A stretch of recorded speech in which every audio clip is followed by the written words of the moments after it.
right. There we go. Thank you. Which room am I in?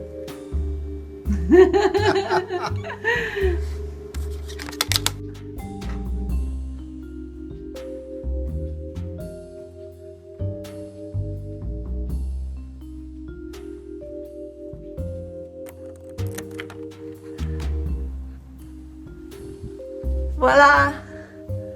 I'm really liking my big hair. It's been decades since I've had big hair, but it's kind of fun.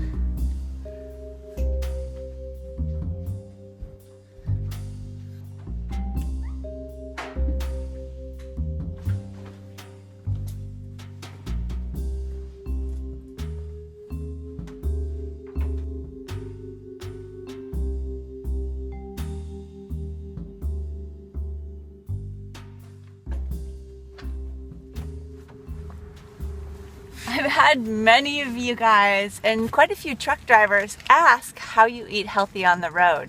Well, you don't eat out, especially when driving through the heartland.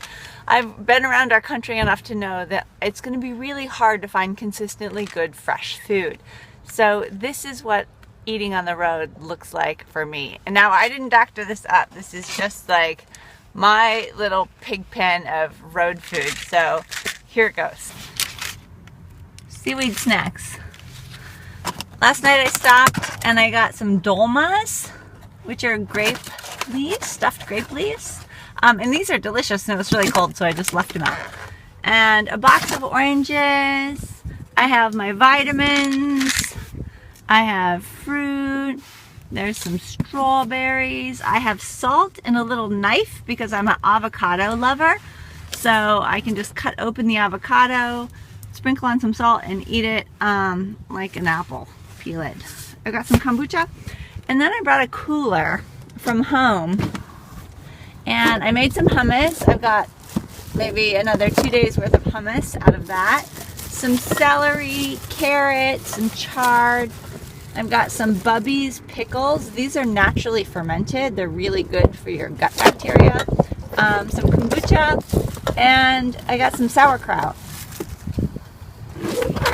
Now I will add that I do stock up when I'm in cities. And I learned this when we took a road trip through Africa about 5 years ago.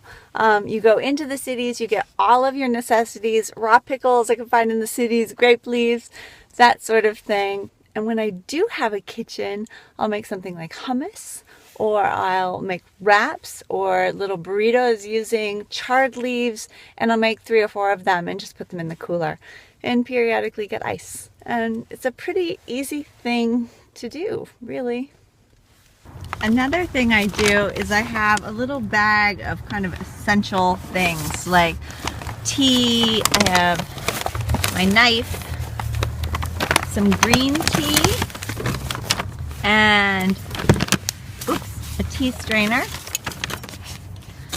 And I have peanut butter, more vitamins, some rice cakes, and these are like my desperation foods, but I do love celery and peanut butter or almond butter.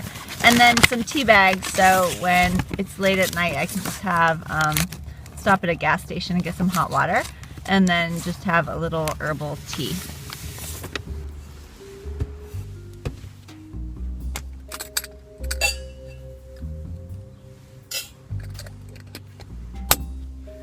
Most hotels and nearly all gas stations have a hot water dispenser. They have it usually right attached to the coffee maker.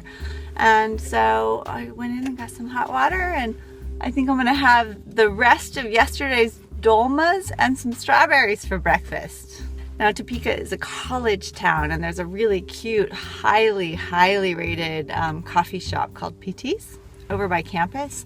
And but I've got my tea, I've got food. I think I'm gonna hit the road and get into Kansas City and poke around a little bit. I thought at one time I wanted to be a doctor, and I had a friend who was going to medical school there. And so I took a semester and shadowed him. An anatomy class did me in. 27 cadavers cut open.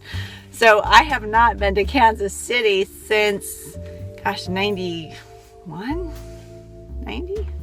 It's been a long time. So I'm really looking forward to seeing that city. And some of you have sent restaurant recommendations, which is super fabulous. I love that. Thank you so much. I am meeting up with one of my subscribers outside of Kansas City in the little town called Lee's Summit, which is where he lives.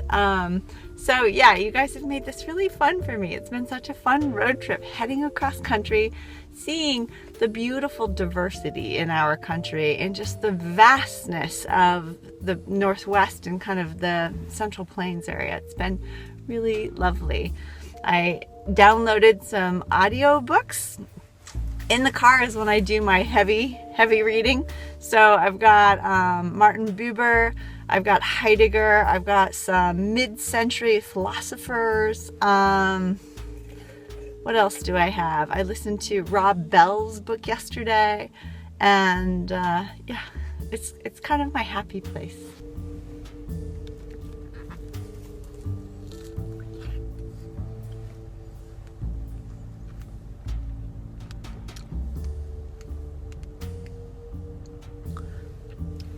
It's almost strawberry season, but not quite.